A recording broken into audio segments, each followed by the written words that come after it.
สวัสดีครับอัมแชร์วันนี้นะครับผมจะพามาบุกเบื้องหลังการทำชุดแล้วก็การถ่ายภาพนิ่งของบรรดาพรีเซนเตอร์มาม่าโอเคกันครับซึ่งบรรดาพรีเซนเตอร์ของเรานะครับก็ไม่ใช่ใครอื่นไกลเลยนะครับผมน้องๆผมทุกคนเลยนะฮะคริสสิงห์ออฟกันแล้วก็ไบรท์วินครับเดี๋ยวมาดูนะฮะว่าวันนี้แต่ละคนจะออกมาเป็นไงบ้างครับผม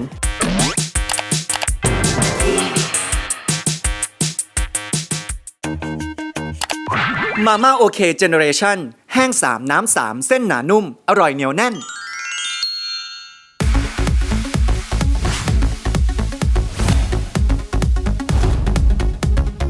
หลังจากที่เราลองทำงานเกี่ยวกับด้านสไตลิสต์มาก็ค่อนข้างจะหลายงานแล้วนะครับผมแต่ว่าครั้งนี้นะฮะจะถือว่าเป็นครั้งแรกที่ลองทำงานคอมเมอร์เชียลแบบเต็มตัวนะครับตอนที่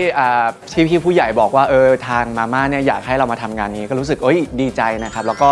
วันนี้เราได้ทำงานกับน้องๆนะที่ถือว่าเป็นน้องแล้วก็เป็นเพื่อนที่สนิทด้วยนะครับผมแต่ว่าสิ่งที่มันค่อนข้างท้าทายแล้วก็เป็น challenge สำหรับเราก็คือการที่เราจะทำเสื้อผ้าออกมาแบบไหนให้มันดูรีเลทกับผลิตภัณฑ์แล้วก็รสชาติมาม่าโอเคแต่ละรสชาติที่น้องๆแต่ละคนเป็นพรีเซนเตอร์อันนี้ก็ถือว่าเป็น challenge ที่เราต้องแบบทำให้มันตอบโจทย์แล้วก็ให้มันดูลิงก์แล้วก็ไปด้วยกันให้ได้ครับ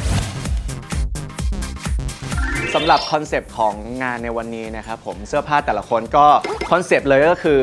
เราต้องทำยังไงก็ได้นะครับผมให้ตัวพรีเซนเตอร์นะครับผมแล้วก็ภาพลักษณ์ของแบรนด์เนี่ยนะครับผมก็จะเป็นความแฟชั่นนิดนึงนะครับผมแล้วก็ทันสมัยนะครับสิ่งที่เราต้องทำคือต้องตอบโจทย์นะฮะน้องแต่งออกมาก็ต้องดูหล่อดูแฟชั่นดูทันสมัยนะครับให้ตรงกับภาพลักษณ์ของแบรนด์นั่นเองครับซึ่งจริงๆแล้วการที่ผมได้เข้ามาทำงานอันเนี้ยก็มาจากการที่ทางมาม่านะครับผมเห็นผลงานจาก Global Life ที่ทำให้กับ4คู่นะครับผมก็เลยได้ให้โอกาสเรานะครับมาทำงานนี้นะครับก็เป็นงานถ่ายภาพนิ่งพรีเซนเตอร์ของมาม่าโอเคนั่นเองครับซึ่งวันนี้นะครับผมของคริสเองคริสเป็นตัวแทนมาม่าโอเคแบบน้ำ Korean Spice รสกิมจิสไตล์เกาหลีนะครับกลมกล่อมกำลังดีเลยครับส่วนของผมเนี่ยนะครับผมเป็นตัวแทนของมาม่าโอเคแบบแห้งนะครับรสกุ้งผัดซอสต้มยำรสชาติเข้มข้นแซ่บซีดสไตล์ไทยถ้าอยากกินสไตล์ใครเนี่ยพี่สิงห์สไตล์เกาหลีมาทางผมครับใช่แล้วครับผม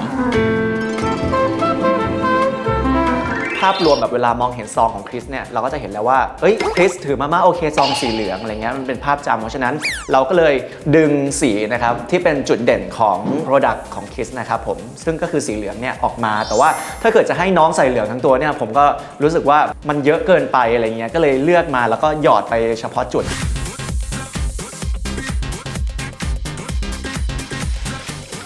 คือทำสีอื่นไม่ได้เลยเพราะว่ารสมันบอกอยู่แล้วมันคือแบบว่าความเผ็ดความต้มยำนะฮะความแซ่บก็คือสีแดงมันเป็นจุดเด่นแล้วก็เป็นสีที่ทำให้รู้สึกสื่อถึงแบบทั้งตัว Product แล้วก็ตัวน้องด้วยอะไรเงี้ยก็เลยต้องออกมาเป็นสีแดงแล้วก็ตัดดำขอบข้าง2ข้างให้นิดนึงให้มันจะได้ไม่ดูแบบว่าแดงเถือกไปทั้งตัวอะไรเงี้ยซึ่งโดยรวมนะครับเสื้อผ้าของพวกเรา2คนเนี่ยอันนี้ก็คือซาบซ่าจัดจ้านมากๆอันนี้ก็สวยงามมากๆนะครับเพราะว่าเรามากับอะไรครับมาม่าโอเคอะไรก็โอเคบอกเลยนะครับว่าพวกเรา2คนตื่นเต้นมากๆเพราะว่าพวกเราเนี่ยได้เป็นพรีเซนเตอร์ของมาม่าโอเคแล้วใช่แล้วเพราะผมเนี่ยบอกเลยว่าเป็นแฟนพันธุ์แท้ของมาม่าตั้งแต่เด็กผมเชื่อเพราะว่า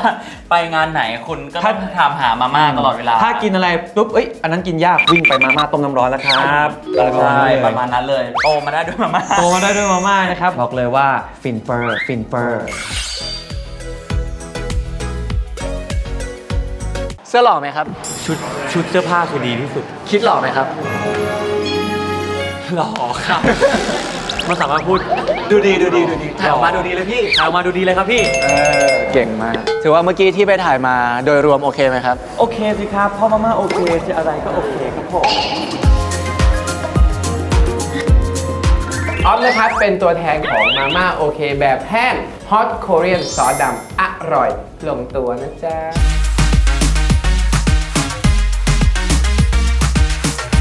มาถึงออฟจุมพลนะครับคนนี้ก็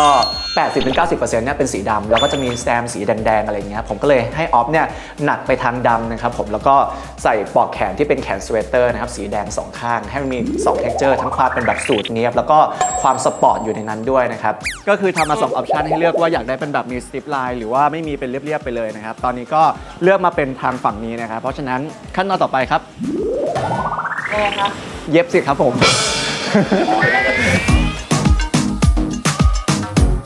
ทุกค คนเนี่ยอาจจะรู้นะว่ากันเนี่ยเป็นคนชอบกินเผ็ดใช่ไหม อ่าฮะ แล้วก็เป็นคนแซ่บๆแล้วก็เป็นคนแซ่บๆแซ่บๆเนี่ยพูดเองกันนะครับเป็นตัวแทนของมาม่าโอเคนะครับแบบน้ำ hot and spicy นะครับซุปแดงเข้มข้นเผ็ดร้อนสไตล์ตะวันออกครับ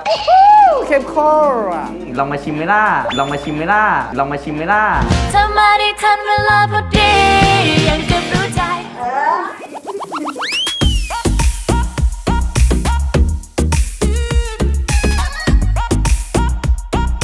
มาถึงของกันอัธพันธ์นะครับผมมอง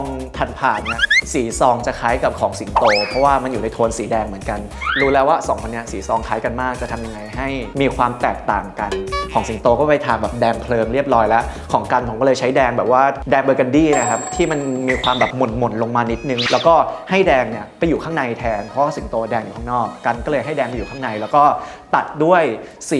สีน้ำตาลนะครับแต่ว่าผมเนี่ยจะเสริมบ่ายเขาค่อนข้างแบบเยอะประมาณนึงทำให้กันเนี่ยเวลาใส่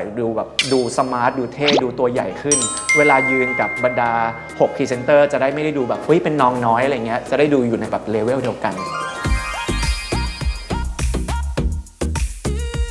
ผมรู้สึกว่าการทำงานกับคุณอาร์มก็เหมือนเดิมเขารู้สไตล์เราอยู่แล้วว่าเราแต่งแบบไหนแล้วดี เรารู้ไส้รู้พุงกันหมดแล้วอยู่ด้วยกันมา 4-5 ปีก็โอ้โหรู้แล้วว่าสไตล์การแต่งตัวเป็นยังไงนะครับการทำงานวันนี้นะครับผมก็สนุกมากเลยนะครับผมแล้วก็ทำงานง่ายมากๆและตอนนี้เนี่ยผมตื่นเต้นอยู่เลยที่ได้เป็นพรีเซนเตอร์ของมาม่าโอเคครับผมแต่จะบอกว่าวันนี้นะครับเรามาทำงานกับคนที่เราสนิทไงแบบนี้เราก็เลยลดความตื่นเต้นนะครับจากการตื่นเต้นเนี่ยแล้วก็เป็นสนุกแทน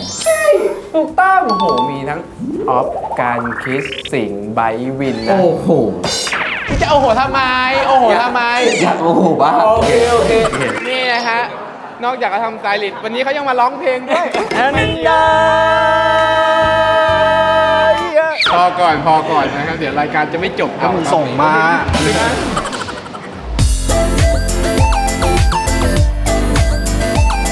ผมเป็นตัวแทนมาม่าโอเคแบบน้ำรสชาติใหม่ครับคือตอนแรกเนี่ยมาม่าโอเคจะมีแห้ง3น้ำ2ใช่ไหม ใช่ครับ ตอนนี้ก็เป็นแห้ง3น้ำ3แล้วมีรสใหม่ของผมเพิ่มเข้ามาเป็นรสหมูบาช่อทรงเครื่องนะครับอร่อยจนต้องยกซดหมดชามเลยครับ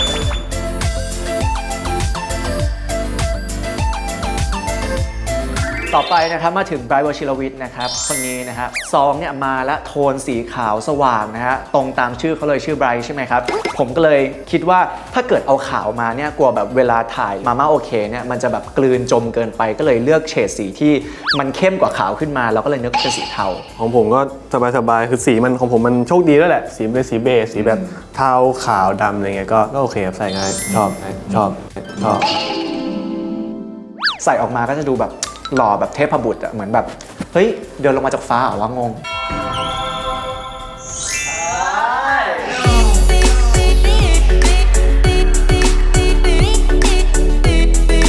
ครับของผมเป็นตัวแทนของมาม่าโอเคแบบแห้งรสผัดไข่เค็มนะครับเข้มข้นหอมมันได้รสชาติไข่เค็มเต็มๆครับชุดของผมนี่ก็ไม่ต้องสืบเลยนะครับเพราะว่าสีเนี่ยมันบ่งบอกถึงความส้มไข่เค็มโอ้โหยังจะส้มอีกไข่เค็มขนาดนี้ ไหน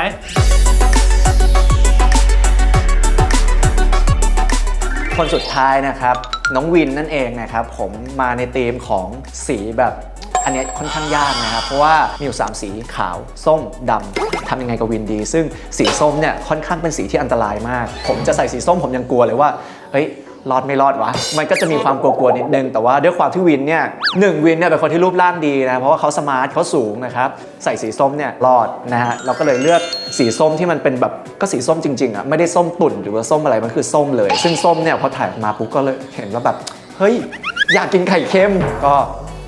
ตอบโจทย์ติ้งตอง ผมชอบนะผมโอเคเลยครับคือตอนแรกผมก็คิดภาพไม่ออกว่าไอ้สีไข่เค็มเนี่ยมันจะแบบมาออกมาเป็นยังไงแต่พอแบบของพี่ยามออกมาแล้วคือแบบเฮ้ยสวยเท่เลยก็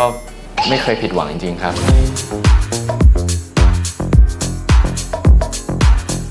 รู้สึกดีใจมากๆครับที่ได้เป็นพรีเซนเตอร์ให้กับมาม่าโอเคครับผมเพราะผมเนี่ยก็รับประทานมาม่าตั้งแต่เด็กอยู่แล้วเพราะว่ามันก็ทานง่ายแล้วก็อร่อยมากๆครับ อย่างผมก็ซื้อติดบ้านไว้ตลอดพี่แล้วพอได้มาเป็นพรีเซนเตอร์มาม่าโอเคเนี่ยครับมัน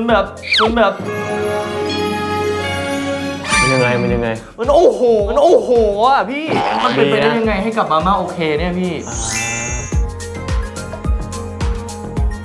จำ Global Life ได้ไหมครับถ้าเกิดกลับไปดูอาร์มแชร์นะครับวินใส่ถุงเท้ากลับด้าน ใส่ถุงเท้ากลับด้านไปนะช่างมันไม่เห็น วันนี้ครับเขามาในรูปแบบใหม่ฮะวินใส่ถุงเท้าคู่นี้นะ ได้ครับพี่แล้วมันก็หยิบถุงเท้าใส่ไปเลยทั้งที่ถุงเท้าคู่เก่าก็ยังใส่อยู่ วินไม่ถอดหรอ ไม่ต้องขอแล้วพี่ งานรีบครับงานรีบครับ โอ้โหรีบขึ้นมาเลย ก็คือตอนนั้นน่ะวินกำลังถ่ายอยู่หน้าเซตมันใกล้จะเสร็จแล้วขอปลีกตัวแป๊บหนึ่งเพื่อที่จะไปดูคนที่กำลังแต่งตัวอยู่ข้างบนพอขึ้นไปถึงปุ๊บอ้าวลงมาดูหน้าเซตหน่อยจ๋าเซตเขาอยากได้ไม่เอา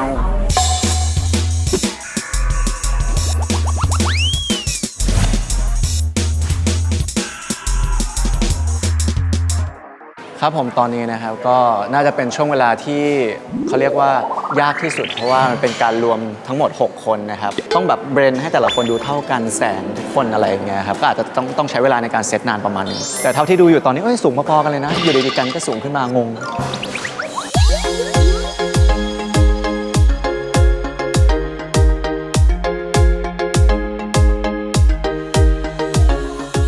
สรุปโดยรวมทั้งหมดนะครับวันนี้ก็ถือว่าเป็นวันที่มันผ่านไปได้ด้วยดีแล้วเราก็รู้สึกสบายใจแฮปปี้กับผลงานที่ออกมานะครับแต่ว่าจริงๆแล้ววันนี้ที่ทุกอย่างมันผ่านไปได้ด้วยดีอ่ะไม่ใช่แค่ตัวอาร์มคนเดียวนะครับคือจริงๆแล้วอ่ะมันจะออกมาดีไม่ได้เลยนะครับถ้าเกิดไม่มีมาม่าโอเคมาม่าโอเคอะไรก็โอเคโอเคไหมถือว่าวันนี้นะครับทุกอย่างโอเคนะครับแต่ว่ามันไม่ได้จบเพียงเท่านี้ครับวันนี้แค่เป็นวันที่ถ่ายคีย์วิชวลนะฮะแต่ว่าจริงๆแล้วเราเหลือ1 วันนะครับนั่นคือวันที่เราต้องมาถ่าย TVC กันนะครับหรือว่าโฆษณานั่นเองนะครับจะออกมาเป็นยังไงถ้ากินมาม่าโอเคของแต่ละคนเนี่ยจะแซ่บจะจี๊ดจ๊าดขนาดไหนนะรอดูวันนั้นนะครับผมครับผมมาถึงวันนี้นะครับวันที่2นะครับเป็นวันถ่าย TVC นะครับของ6 Presenter Mama OK นะครับซึ่งวันนี้นะครับนอกจากจะมีชุดที่เราถ่ายวัน KV ไปแล้วนะครับก็คือชุดสูทที่เป็นสีคาแรคเตอร์นะฮะแต่ละซองแต่ละรสชาติของ Mama OK ของแต่ละคนนะครับซึ่งวันนี้นะครับลุคแต่ละคนนะครับจะให้ออกมาดูหล่อเท่ตามสไตล์ของตัวเองครับเดี๋ยวมาดูกันนะครับว่าวันนี้การถ่าย TVC ของแต่ละคนจะออกมาเป็นไงบ้างครับหล่อเท่โดนใจขนาดไหน อันนี้เป็นคนแรกของวันนี้นะครับออฟจุมพลนะฮะคนแรกของวันนี้แล้วก็ยิงยาว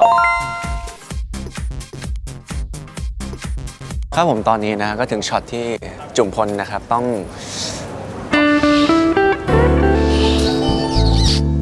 กินมาม่าโอเคนะฮะ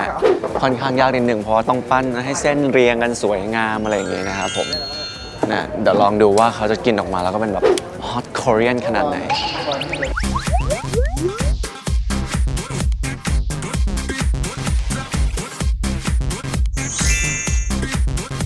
มาม่าโอเคฮอตโคเรียนแบบแห้งมาฮอตสไตล์เกาหลีกับออฟเลย วันนี้นะครับผมนอกจากมาทำสไตลิสต์แล้วนะครับงานผมงอกขึ้นมาอีกอย่างหนึ่งครับเพราะว่าเด็กแสบของผมครับตอนเขาพักเบรกกันนะครับผมก็ไม่ยอมไปทานข้าวครับตอนนี้ผมก็เลยต้องมาหาอะไรให้น้องทานครับเพราะน้องบอกว่าหิวไม่ไหวแล้วนะฮะแต่ว่าไม่เป็นไรครับเพราะวันนี้ผมมีมาม่าโอเครสฮอตแอนด์สไปซี่นะครับเดี๋ยวผมทำให้น้องทานครับน้องคนไหนครับน้องกันไงแหละครับโอ้นี่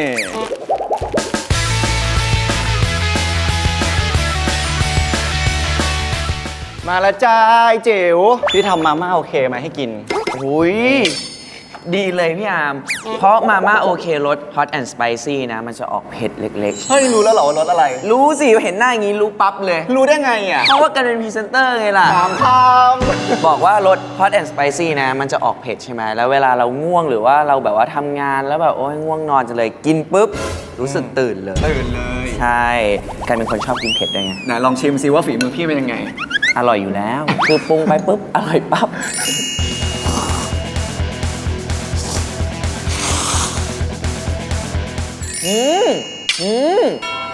อร่อยนะ แล้วก็กินแบบพิถีพิถันมากเร็วๆด้วย เพราะว่าเรายังมีถ่ายต่อนะตอนบ่าย โอเคงั้น อืม เล่นอยู่นะ ตอนนี้นะครับผมมาถึงคิวของกันอัธพันธ์นะฮะเปลี่ยนเสภาพเสร็จแล้วรอจัดผมอีกนิดหนึ่ง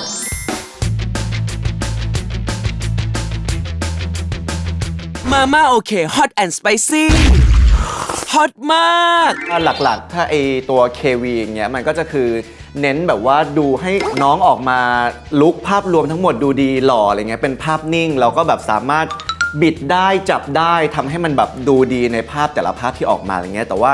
งาน TVC มันก็จะเป็นงานภาพเคลื่อนไหวใช่ไหมครับอันนี้ก็ต้องแบบดูภาพรวมให้มันเรียบร้อยก่อนที่จะไปเข้าหน้าเซตเพื่อที่จะแบบให้การถ่ายทำมันไม่ต้องสะดุดเพราะว่ามันมีปัญหาเรื่องเสื้อผ้าอะไรเงี้ยตอนนี้นะครับผมก็เป็นคิวของสิงโตนะครับในรสชาติกุ้งผัดซอสต้มยำนะตอนนี้ก็คือแซ่บถึงใจสิงโตเลย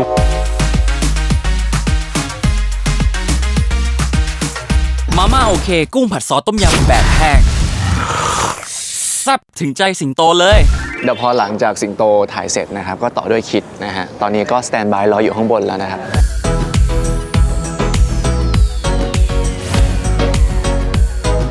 มาม่าโอเคโคเรียนสไปซ์ซอสซุปกิมจิกับคริสไหม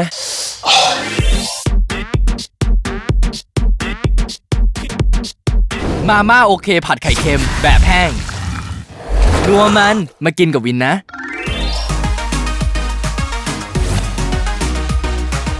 มาม่าโอเคหมูบาช่อทรงเครื่องมาหอมกับไบท์ไหม ผ่านไปแล้วนะครับครึ่งทางสำหรับวันนี้นะครับต่อไปนะครับจะเป็นซีนใหญ่นะเพราะว่า6พรีเซนเตอร์ต้องมายืนรวมกันนะครับผมเพื่อที่จะทำท่าโอเคนั่นเองนะครับผมก็เนี่ยตอนนี้ก็ขอบคุณครับจัดไฟเสร็จแล้วนะครับขอบคุณครับ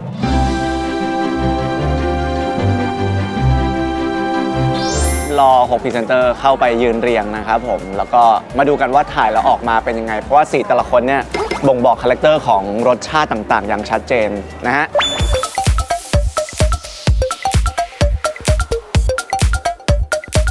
มาเตรียมตัวมาพร้อมและ1 2 3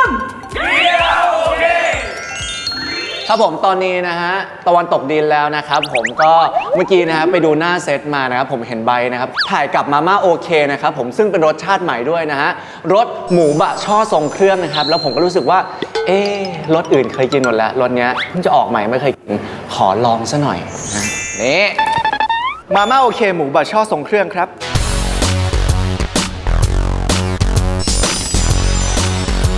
โว้ย โอ้ยามนี่มันมาม่าโอเครสหมูบะช่อทรงเครื่องของผมนี่พี่ อ๋อใช่ครับ โอ้โห ใช่ครับ บอกได้เลยว่าพี่เลือกรสชาติเนี่ยคิดถูกมากๆนะครับ ใช่ครับ เพาะว่าปกติเวลาผมทานรสนี้เนี่ยผมกินเส้นหมดไม่พอผมยังต้องซดน้ำซุปให้หมดอีก อ๋อใช่ครับพี่ก็ ครับผม กะว่าจะทำแบบนั้นเหรอครับพี่ก็ ครับผม กะว่าจะทำแบบนั้นเหรอครับเพราะพี่ต้องว่าจะกิน ขอบคุณมากๆเลยครับพี่ขอบคุณมากๆเลยครับพี่ อยากได้เธอขึ้นมาห่วงวันเวลา ไอ้บาร์ดี้เมื่อกี้เพิ่งจะถ่ายไปไม่ใช่เหรออะไรของมันวะ โอเคตอนนี้นะครับเราก็จะถ่ายแบบตอน6 คนเป็นแบบชุดขาวนะครับก็จะเป็นแบบแก๊งๆแบบเป็นเพื่อนๆกันเป็นเฟรนด์กันแบบสนุกสนานกันนะครับก็สไตล์ของแต่ละคนก็จะไม่เหมือนกันของผมก็จะเป็นแบบมีแบบเป็นเสื้อบุกๆหน่อยของกันก็จะเป็นแบบสดใสน่ารักหน่อยไบก็จะเป็นเท่ๆวินก็จะแบบโชว์แขนไอ้คริสก็จะแนวสตรีทสิงโตก็จะเป็นแบบตัวเองมากขึ้นอะไรเงี้ยครับผมก็แต่ละคนก็จะ พี่อาร์มไปจัดชุดไหน ครับผมฝากด้วยครับ ผมนึกว่าเป็นพี่อาร์ม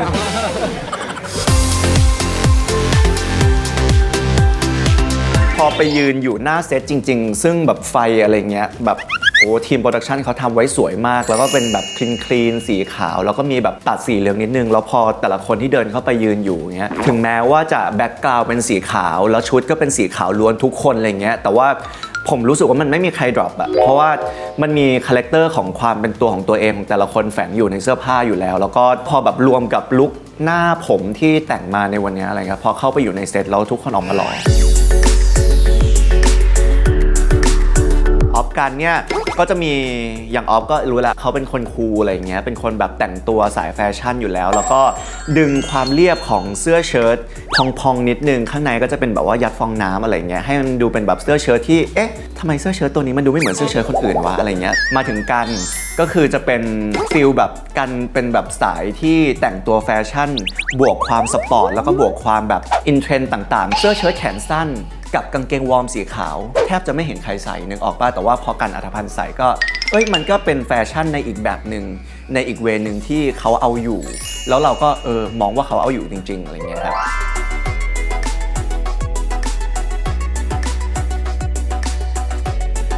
ค ริสกับสิงโตอันเนี้ยเขาจะมาเป็นแบบว่าคือคาแรคเตอร์เขาจะเป็นคนที่แบบคนนึงจะมีความเป็นแบบนิ่งๆสุขุมสุภาพอะไรเงี้ยสิงโตนะอีกคนนึงก็จะดูมีความแบบว่าสดใสขึ้นมาหน่อยมีความสนุกอยู่ในนั้นอะไรเงี้ยเราก็เลยให้คริสเนี่ยใส่เป็นเสื้อฮู้ดแขนสั้นแต่ว่าแฝงเลเยอร์ก็คือใส่เสื้อยืดแขนยาวตัวใน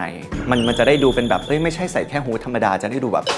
มีชั้นนิดนึงมีชั้นเชิงในการแต่งตัวหน่อยอะไรเงี้ยลุคเป็นแบบหนุ่มหล่อแต่ว่ามีความสนุกอยู่ในนั้นนะครับแล้วก็สิงโตเนี่ยหล่อแบบเนียบๆไม่ต้องแบบแฟชั่นจ๋าเราก็เลยเลือกเป็นแจ็คเก็ตนะครับสีออกเป็นขาวออฟไวท์แต่ละคนจะได้ไม่ดูแบบขาวโอโม่ขาวโพลนไปหมดให้มันมีแบบว่าคนนึงดูแบบว่าออฟไวท์หน่อยคนนึงดูขาวคนนึงดูแบบ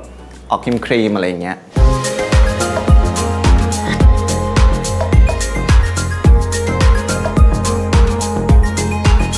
สุดท้ายไบรท์วินคู่นี้เป็นคู่สายแบบว่าทรงนายแบบไบรท์เนี่ยเราก็เลยแบบขอเป็นเปิดเป็นคอวีนิดนึงแล้วกันแล้วเขาสามารถใส่เสื้อโอเวอร์ไซส์ได้เพราะว่าเขาตัวสูงแล้วก็มีเท็กเจอร์เป็นแบบกระดุมนิดนึงเสื้อมีแบบทับจีบให้มันดูแบบมีเลเยอร์มีความพริ้วอะไรเงี้ยแล้วก็วินช่วงนี้เขาฟิตผมก็เลยแบบงั้นของวินขอเป็นแบบโชว์แขนนิดนึงแล้วกันเพราะว่ามีหลายคนแล้วที่แขนยาวมีการแขนสั้นอยู่คนเดียวอะไรเงี้ยวินก็เลยแบบว่าเป็นแบบโชว์แขนขึ้นมาหน่อยเวลายืนเรียงกันมันจะได้ดูไม่แบบทึบขาวโพลนไปหมดให้มันเห็นเนื้อบ้างเห็นอะไรบ้างเงี้ยถือว่าคืนกำไรให้ผู้ชมที่ซื้อมาม่าโอเค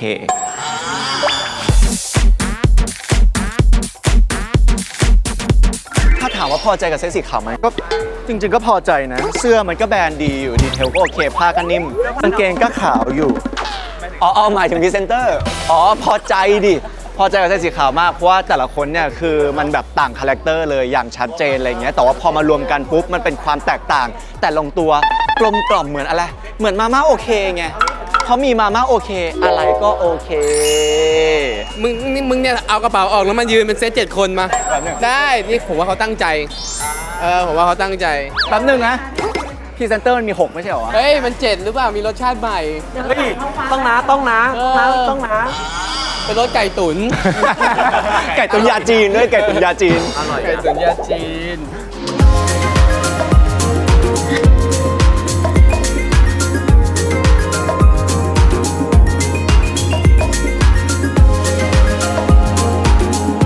ครับผมสรุปโดยรวมวันนี้นะครับอาร์มแชร์กับการทำเสื้อผ้าให้กับ6พรีเซนเตอร์ของ Mama OK นะครับก็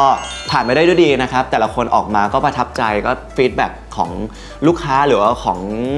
องเราเองที่เรามองภาพที่เราทำออกมาเนี่ยก็รู้สึกว่าแต่ละคนมันก็หล่อในสไตล์ของใครของมันอะไรเงี้ยเราก็เลยรู้สึกว่าวันนี้เราก็ถือว่าทำหน้าที่ของเราได้ดีที่สุดแล้วในส่วนของตัวเราเองอะไรเงี้ยแต่ว่าส่วนของมุมมองของแต่ละคนจะออกมาเป็นยังไงก็ฝากติดตามด้วยแล้วกันแล้วก็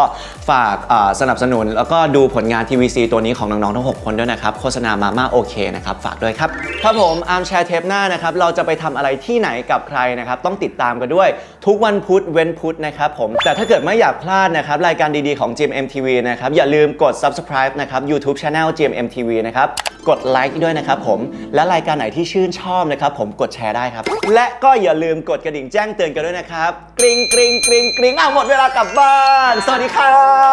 บมาม่าโอเคเจเนอเรชั่นแห้ง3น้ำ3เส้นหนานุ่มอร่อยเหนียวแน่นเราคิดว่าในส่วนไหนของเราที่ดูฮอตที่สุดครับทุกส่วนเป็นที่สุดเลยงงอย่าเอานี้ออกนะมันเหมือนชมตัวเองงงเลยครับผม